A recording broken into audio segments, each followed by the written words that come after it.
கரு வெட்டி கட்டி மச்சினி மனசுல அம்பு விட்டான். மச்சினி கண்ணாடி மாட்டி கேட்டு என்ன பார்த்து நச்சுன்னு கண்ணடிச்சான். சுந்தமா புத்தி இல்ல மச்சானே, சொல்றதும் கேட்பதில்ல மச்சானே. பக்கத்து வீட்டில் எல்லாம் பக்கா வச்சு மொத்தமா செஞ்சு புட்டா.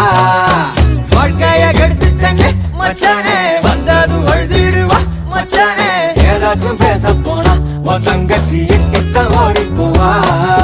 சாவிங்க என்ன பகலிங்க என்ன, உன்னுள்ள வச்சேதான் காப்பானே உன்ன.